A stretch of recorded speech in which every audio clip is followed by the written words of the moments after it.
So good morning guys. तो चलिए start करते हैं आज के यानी कि 20 दिसंबर के इंपॉर्टेंट करंट अफेयर्स को। देखिए पहला प्रश्न क्या है।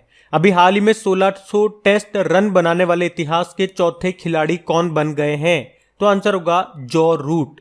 तो इंग्लैंड के हैं ये जॉ रूट, जो कि एक कैलेंडर वर्ष में कैलेंडर ईयर में 1600 टेस्ट रन बनाने वाले चौथे खिलाड़ी बनकर इन्होंने इतिहास रच दिया है।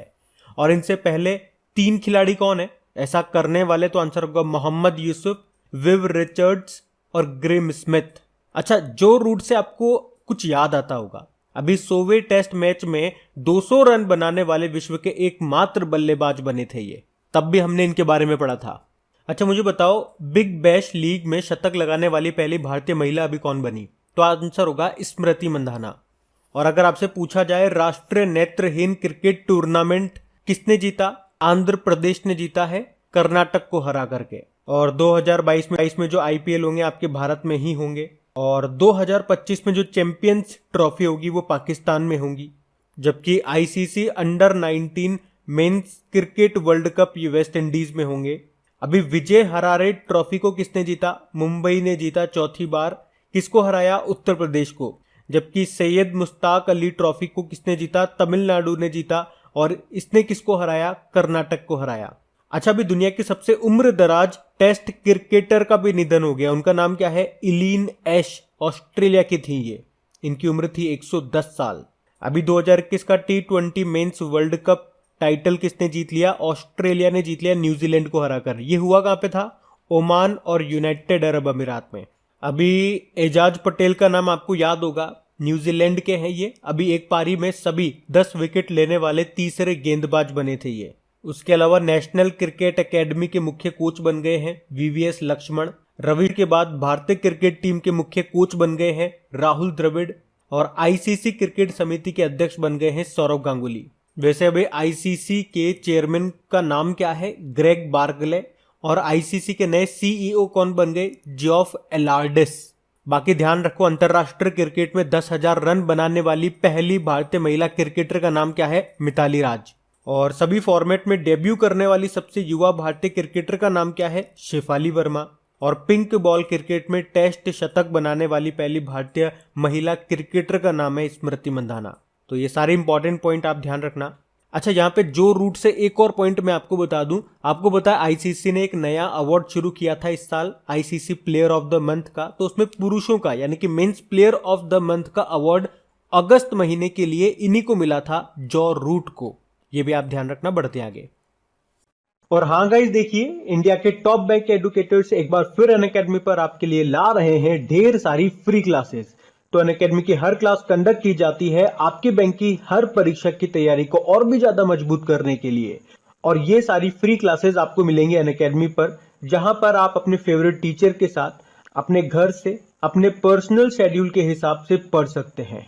और अनअकैडमी की हर क्लास आप लाइव नहीं तो बाद में रिकॉर्डेड सेशन के द्वारा भी अटेंड कर सकते हैं। और अगर आप चाहें तो क्लास को डाउनलोड करके ऑफलाइन भी देख सकते हैं। और आप लाइव क्लास में आस्क अ डाउट फीचर के द्वारा टीचर से अपने डाउट भी क्लियर करवा सकते हैं। और आप लाइव क्विजेज और टेस्ट सेशन भी अटेंड कर सकते हैं, जहां पर आपको अपनी लाइव रैंकिंग भी देखने को मिलेगी। और अनअकैडमी पर टोटल 12 भाषाओं में क्लासेस कंडक्ट होती है। तो आप अपनी फेवरेट भाषा में क्लास अटेंड कर सकते हैं। आप अपने टीचर के साथ इंटरेक्ट कर सकते हैं, लाइव पोल में पार्ट ले सकते हैं। और ये सभी फीचर आपको मिलेंगे एक ही प्लेटफॉर्म पर, एक ही सब्सक्रिप्शन के साथ। तो आज ही सब्सक्राइब करें अनअकैडमी पर और इन सभी बेनिफिट्स का लाभ उठाइए। और हाँ देखिए, अगर आप मेरा कोड जो कि है क्रेक एग्जाम 10 यूज करते हैं तो आपको एडिशनल 10% का इंस्टेंट डिस्काउंट भी मिलता है। तो आपको इन सभी क्लासेस के जो लिंक हैं वो नीचे डिस्क्रिप्शन में मिल जाएंगे, तो वहां जाकर के आप इन सबका बेनिफिट उठा सकते हैं। अभी हम बढ़ते हैं आगे। चलिए फिर बताइए, अभी हाल ही में इंडियन न्यूज़पेपर सोसाइटी के नए अध्यक्ष कौन बन गए? तो आंसर होगा मोहित जैन। तो द इकोनॉमिक टाइम्स के मोहित जैन को अभी इंडियन न्यूज़पेपर सोसाइटी का अध्यक्ष चुना गया है। और इनकी नियुक्ति 2021 से 2022 के लिए की गई है। और इन्होंने किनका स्थान लिया? एल आदि मूलम का। अच्छा, इनके अलावा के राजा प्रसाद रेड्डी को उपाध्यक्ष यानी कि डेप्यूटी प्रेसिडेंट चुना गया है। और राकेश शर्मा को वाइस प्रेसिडेंट चुना गया है। तो ये जो इंडियन न्यूज़पेपर सोसाइटी है ये देश में समाचार पत्रों, पत्र पत्रिकाओं आदि के प्रकाशकों का शीर्ष निकाय है।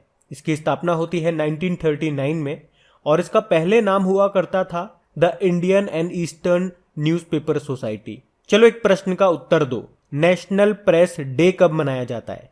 तो आंसर होगा 16 नवंबर को। और अगर पूछा जाए ना आपसे कि प्रेस ट्रस्ट ऑफ इंडिया के चेयरमैन कौन है, अभी फिर से रीअपॉइंट हुए थे, इनका नाम न्यूज में था, क्या नाम है? अवीक जोशी। और एक और डे याद रखो आप, इसी से मिलता जुलता है, वर्ल्ड प्रेस फ्रीडम डे 3 मई को मनाते हैं। अब यहां से एक इंडेक्स आपको याद आएगा, सूचकांक 2020 का वर्ल्ड प्रेस फ्रीडम इंडेक्स। इसमें भारत 142 नंबर पे था और टॉप पे था नॉर्वे। इस इंडेक्स को जारी कौन करता है? Reporters without border.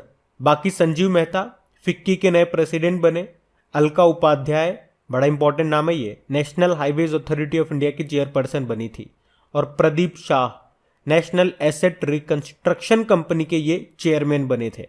तो ये सारे पॉइंट ध्यान रखने हैं आपको। बढ़ते हैं आगे। फिर बताइए, अभी हाल ही में टाइफून राय, इसने किस देश में तबाही मचाई है? तो आंसर होगा फिलीपींस। तो अभी ये जो टाइफून राय है, इसने दक्षिणी फिलीपींस के सिरगांव द्वीप में दस्तक दी, जो इस साल फिलीपींस में आए सबसे तेज तूफानों में से एक है। टाइफून राय ये इस साल फिलीपींस क्षेत्र से टकराने वाला 15वां तूफान है। देखो, जिसे हम चक्रवात बोलते हैं ना, उसे अलग अलग जगहों पे अलग अलग नाम से जाना जाता है। जैसे कि मैं आपको बताता हूँ, फिलीपींस द्वीप समूह हो गया, चाइना हो गया, या जापान का जो तट हो गया ना, वहां पे इसे टाइफून कहा जाता है। ऑस्ट्रेलिया में इसे विली विली कहते हैं, और यूएस और मैक्सिको में इसे टॉर्नेडो कहा जाता है। वेस्ट इंडीज और फ्लोरिडा के तट पर हरिकेन कहा जाता है, और बंगाल की खाड़ी या अरब सागर में तो आप जानते ही हो, हम लोग इसे चक्रवात कहते हैं। तो ये पॉइंट भी आप ध्यान रखना, प्रश्न बन सकता है यहां से भी। बाकी 2021 में हम बात करेंगे अरब सागर से जो तूफान उठा था, यानी कि 2021 का पहला जो तूफान उठा था, चक्रवात उठा था, उसका नाम था तोकाते। उसका नाम किसने रखा था? म्यांमार ने। फिर आया था यास नाम का चक्रवात, उसका नाम रखा था ओमान ने। और फिर उसके बाद आया था गुलाब, गुलाब का नाम किसने रखा था? पाकिस्तान ने। उसी तरह से 2020 में एक निसर्ग आया था और एक अम्फान आया था। निसर्ग का नाम तो बांग्लादेश ने दिया, अम्फान का नाम थाईलैंड ने दिया था। बताओ, अभी जवाद नाम का चक्रवात आया था, वो जवाद नाम किसने दिया था? चलो कमेंट बॉक्स में टाइप करके बताओ। अभी यहाँ पे बात फिलीपींस की है, तो ये रहा मैप में फिलीपींस, कैपिटल इसकी मनीला है, और यहीं पे आपको मिलेगा हेडक्वार्टर एशियन डेवलपमेंट बैंक का। करेंसी फिलीपींस पेसो है, प्रेसिडेंट है रोड्रिगो दुतर्ते। बढ़ते हैं आगे। फिर बताइए, अभी हाल ही में किस राज्य ने अपने राज्य गीत यानी कि स्टेट सॉन्ग के रूप में तमिल थाई वजतू को घोषित किया है? तो आंसर होगा तमिलनाडु। तो अभी तमिलनाडु सरकार ने तमिल मातृभूमि की प्रशंसा में गाए जाने वाले गीत तमिल थाई वजतू को राज्य गीत के रूप में घोषित किया है, और ये निर्देश दिया है कि इसके गायन के दौरान सभी लोग खड़े रहें। जबकि मद्रास हाईकोर्ट ने फैसला सुनाया कि तमिल थाई वजतू एक प्रार्थना गीत है, न कि एक गान या एक गीत है। तो इसे कहाँ कहाँ गाया जाएगा? सभी शैक्षणिक संस्थानों में, यूनिवर्सिटीज में, सरकारी कार्यालयों और सार्वजनिक क्षेत्र के उपक्रमों में किसी भी समारोह के शुरू होने से पहले इसे गाया जाना चाहिए। और ये जो प्रार्थना गीत है, इसको सबसे अधिक श्रद्धा और सम्मान दिखाया जाना चाहिए, लेकिन इसके लिए खड़े होने की आवश्यकता नहीं है। चलिए एक प्रश्न मैं आपसे पूछूंगा, अभी तमिलनाडु का 16वां पक्षी अभ्यारण्य ये कौन सा बना था? काजूवेली वेटलैंड। और बताओ, भारत का 47वां रामसर साइट अभी कौन सा बना? 47th Ramsar site Haiderpur wetland, ये उत्तर प्रदेश का नवा बना। और सिक्किम की राज्य मछली कौन सी बनी? केटली। अभी अरुणाचल प्रदेश का राज्य तितली किसे घोषित किया गया? तो इसका आंसर होगा केसर ए हिंद। अब बात यहाँ पे तमिलनाडु की है, तो ये रहा मैप में तमिलनाडु। देखो, तमिलनाडु की कैपिटल चेन्नई है, चमड़ा अनुसंधान केंद्र आपको यहीं पे मिलेगा। मुख्यमंत्री MK स्टालिन है, द्रविड़ मुनेत्र कड़गम पार्टी से हैं, और गवर्नर कौन है? RN रवि हैं। अभी तमिलनाडु का 38वां जिला कौन सा बना था? मयिलादुथुराई। अभी भारत की पहली 3D नेत्र शुल्क चिकित्सा सुविधा, इसका उद्घाटन कहां पे हुआ? चेन्नई में। मैंने आपको बताया, हमने पढ़ा था सैयद मुश्ताक अली ट्रॉफी, इसको जीता था तमिलनाडु ने कर्नाटक को हरा करके, और बच्चों को कोविड का टीका देने वाला पहला राज्य बना था तमिलनाडु। और बताओ, किस राज्य में पहली बार कृषि के लिए अलग से बजट पेश किया गया? तो आंसर होगा तमिलनाडु। यहीं पे आपको मीनाक्षी मंदिर भी मिलेगा। कहाँ पे? तमिलनाडु में वेगई नदी के किनारे मदुरै में स्थित है ये मंदिर। और ये मंदिर किस शैली में बना है? तो द्रविड़ शैली में। और एशिया के सबसे बड़े मवेशी पार्क कैटल पार्क का उद्घाटन आपके तमिलनाडु में हुआ था, तमिलनाडु के सेलम में। और अमेजन का पहला विनिर्माण संयंत्र यानी कि मैन्युफैक्चरिंग प्लांट ये कहाँ पे खुला जाएगा? चेन्नई में ही। अमेजन के भी नए सीईओ कौन बने थे? एनडी जेसी। बाकी याद रखना, भारत का पहला आर्द्र भूमि संरक्षण और प्रबंधन केंद्र ये चेन्नई में स्थापित किया गया। तो ये पॉइंट ध्यान रखना। आप बढ़ते हैं आगे। फिर बताइए, केंद्र सरकार के अनुसार भारत की मौजूदा परमाणु ऊर्जा क्षमता यानी कि न्यूक्लियर पावर कैपेसिटी कितने मेगावाट की है? तो आंसर होगा 6780 megawatt.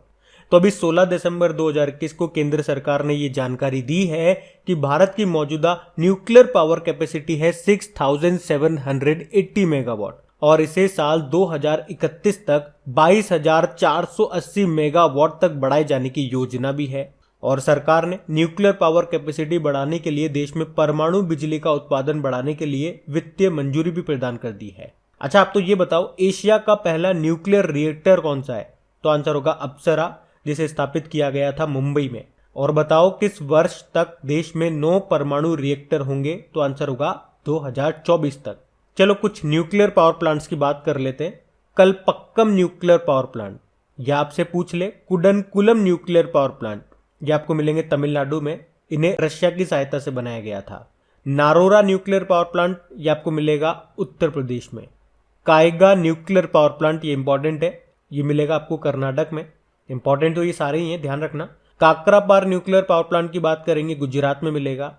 Tarapur nuclear power plant आपको मिलेगा महाराष्ट्र में। और रावत भाटा न्यूक्लियर पावर प्लांट आपको मिलेगा राजस्थान में। और अगर आप डेली हमारे करंट अफेयर्स का रिवीजन वाला सेशन देखते होंगे तो वहाँ स्टैटिक क्वेश्चंस वाली जो शीट है वहाँ पे कई बार मैं आपको ये रिवाइज करा चुका हूँ, तो उससे आपको बेनिफिट जरूर मिलेगा। वहाँ पढ़ लेते हो, यहाँ पे हम रिवीजन करते चलते हैं, तो दोनों वीडियो से आपको फायदा मिलेगा। बढ़ते आगे।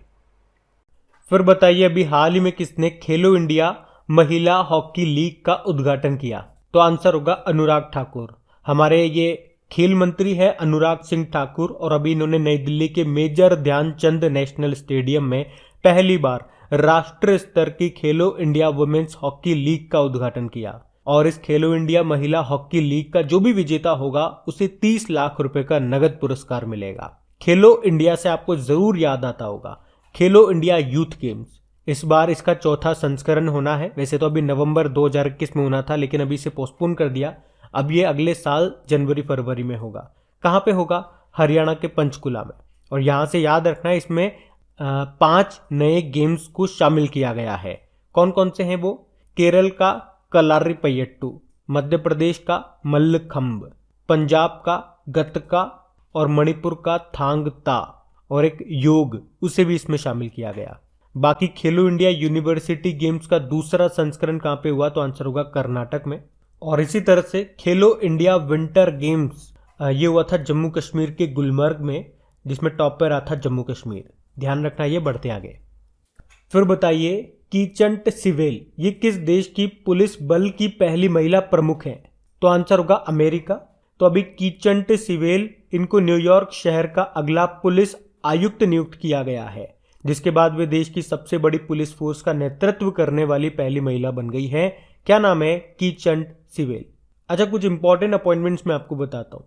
अभी यूनिसेफ की नई हेड कौन बनी है? कैथरीन रसेल बनी है। ट्विटर के नए सीईओ का नाम भी इंपॉर्टेंट है, पराग अग्रवाल। आईसीसी के नए सीईओ तो आपने देख ही लिए, जियोफ एलार्डिस है। और सीआईएसएफ के नए डायरेक्टर जनरल कौन बने हैं? यह आंसर आप करोगे कमेंट बॉक्स में। हम बढ़ते हैं आगे। फिर बताइए, हाल ही में software technology parks of India में महानिदेशक के रूप में किसे शामिल किया गया? तो आंसर होगा अरविंद कुमार को। तो अभी अरविंद कुमार को software technology parks of India के डायरेक्टर जनरल के रूप में शामिल किया गया है। तो software technology parks of India ये भारत सरकार के इलेक्ट्रॉनिक्स और सूचना प्रौद्योगिकी मंत्रालय के तहत एक स्वायत्त निकाय है। बाकी सज्जन जिंदल ये JSW स्टील के चेयरमैन हैं, लेकिन अभी वर्ल्ड स्टील एसोसिएशन का इनको सीएमडी बनाया गया था। ER शेख ऑर्डिनेंस डायरेक्टरेट के पहले डायरेक्टर जनरल बने ये। और PL हरनाथ ये पारादीप पोर्ट ट्रस्ट के चेयरमैन बने। पारादीप पोर्ट ट्रस्ट ये कहाँ पर मिलेगा आपको? उड़ीसा में। ध्यान रखना ये नाम भी। बढ़ते आगे। फिर बताइए अभी हाल ही में गोवा दिवस ये कब मनाया गया? तो आंसर होगा 19 दिसंबर को। तो देखो आपको बता दूं 1570 की बात है जब पुर्तगालियों ने गोवा पे कंट्रोल किया था। फिर 19 दिसंबर 1961 को एक ऑपरेशन चलाया था, ऑपरेशन विजय नाम से, ताकि इन पुर्तगालियों को बाहर निकाला जाए। इसीलिए हम 19 दिसंबर को गोवा मुक्ति दिवस के रूप में मनाते हैं और इस साल हम ये इसकी 60वीं वर्षगांठ मना रहे हैं। अच्छा बताओ गोवा राज्य की फॉर्म में कब आया? तो 30 मई 1987 को। इसीलिए गोवा स्थापना दिवस कब मनाया जाता है? 30 मई को मनाया जाता है। और एक और डे होता है गोवा क्रांति दिवस, वो हम मनाते हैं 18 जून को। तो सिंपल सा याद रखना है गोवा दिवस कब मनाया जाता है। गोवा मुक्ति दिवस बोल दीजिए इसे, 19 दिसंबर को मनाते हैं। अब देखिए जब भी इंपॉर्टेंट डे का क्वेश्चन आता है हर बार मैं आपको उस महीने के इंपॉर्टेंट डेज रिवाइज कराता हूं। अब आपको क्या करना है, 2 मिनट के लिए वीडियो को पॉज करना है और दिसंबर में जितने भी इंपॉर्टेंट डेज आपको याद हैं वो कमेंट बॉक्स में लिखने की कोशिश करना है और खुद से एनालिसिस करना है कि कितने डेज आपको एक्चुअल में याद हैं और कहां कहां आप अटक रहे हो। अभी हम बढ़ेंगे आगे।